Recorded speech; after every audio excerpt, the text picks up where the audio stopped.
नमस्कार। आज हम पदार्थों के पृथक्करण की कुछ विधियों पर चर्चा करेंगे।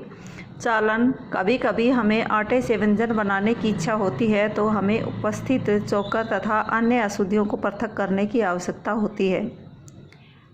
तब हम क्या करते हैं, इसके लिए हम चालनी छन्नी का उपयोग करते हैं तथा उसमें आटा डालते हैं। इसमें चोकर युक्त आटा है, चोकर इसमें रह जाता है, ये छलनी है, आटा नीचे आ जाता है।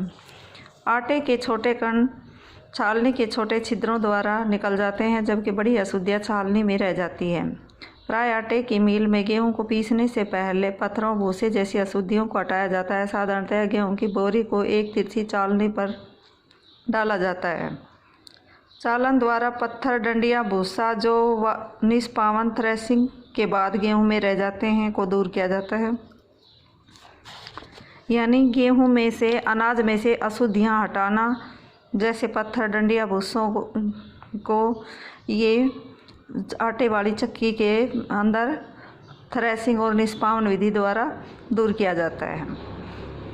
आपने इसी प्रकार के बड़े बड़े चालनों को भवन निर्माण वाले रेत के कंकड़ पत्थर पृथक करने के लिए भवन में उपयोग में लाते हुए देखा होगा। जैसे ये चालना है, इससे चालन इधर बजरी छानते हैं, बजरी ऊपर रह जाती है, बजरी नीचे आ जाती है और कंकड़ पत्थर ऊपर रह जाते हैं, अलग किया जाता है शुद्धि।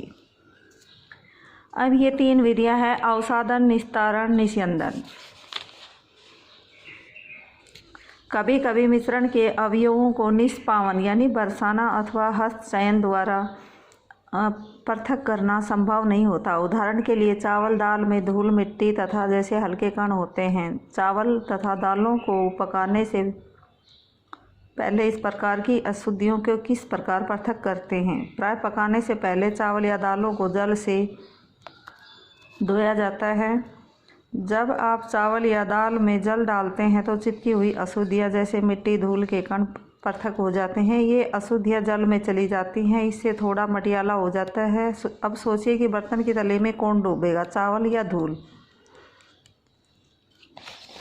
ये सोचा है। बर्तन को टेढ़ा करके जल को बाहर गिराया जाता है। मिश्रण में जल गिराने पर भारी अवयवों को तली में बैठ जाने से इस प्रक्रम को अवसादन कहते हैं। यानी सेडिमेंटेशन। चावल या दाल नीचे बैठ जाते हैं और गदला जल ऊपर आ जाता है, इसको नीचे गिराते हैं। इस विधि को अवसादन विधि कहते हैं। अवसादित मिश्रण को बिना हिलाए जल को मिट्टी सहित उलेड़ने में निस्तारण कहते हैं। ऊपर के जल को गिराना निस्तारण, ऊपर वाली अशुद्धियाँ निस्तारण और नीचे अवसादन। आइए अब हम अन्य मिश्रणों का पता लगाते हैं जो अवसादन और निस्तारण विधि द्वारा पृथक किया जाता है। ये तो इसमें ठोस और द्रव को अलग करना था। अवसादन और निस्तारण विधि द्वारा द्रव और द्रव को भी अलग किया जाता है। ऐसे 2 द्रवों को जिनका द्रव्यमान अलग अलग हो।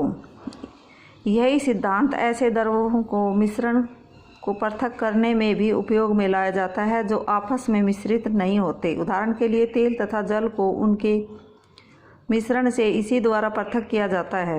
यदि द्रव के ऐसे मिश्रणों को कुछ समय के लिए रखा रहने दिया जाए तो 2 पृथक परतों में बंट जाते हैं। इसके बाद अवयव ऊपरी परत बन जाती है, उसे निस्तारण विधि द्वारा पृथक कर लिया जाते हैं।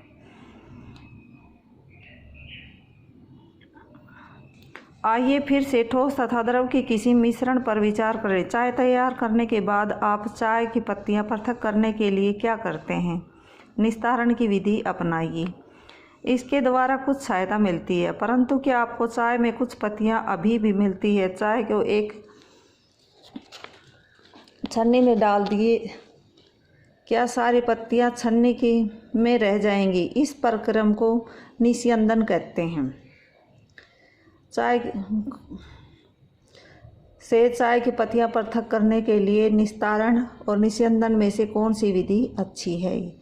आइए अब हम उपयोग में आने वाले जल के उदाहरण पर विचार करते हैं। चाय को छानने के लिए निस्यंदन विधि अच्छी है। चाय से छानने में सारी अशुद्धियां रह जाएगी। ऐसे ही तालाब या नदी को पंकिल जल यानी कीचड़ के जल को अलग किया जा सकता है।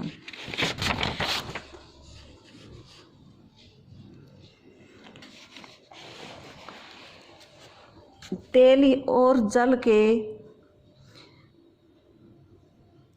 मिश्रण को भी इस प्रकार फिल्टर पत्थर का उपयोग करके अलग अलग किया जा सकता है।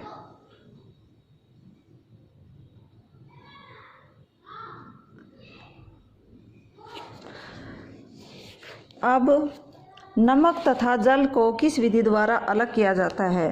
नमक तथा जल को वाष्पन विधि द्वारा अलग किया जाता है। ये मिश्रण है, इसमें जल और नमक है। इसको कैसे अलग करेंगे? नमक और जल के मिश्रण को घोल करके गर्म करके जल वाष्पित होकर धीरे धीरे उड़ जाएगा और नमक इसके अंदर रह जाता है। जल को उसके वाष्प में परिवर्तन करने की प्रक्रिया को वाष्पन कहते हैं। जहाँ पर जल होता है वाष्पन की प्रक्रिया निरंतर होती रहती है। धन्यवाद।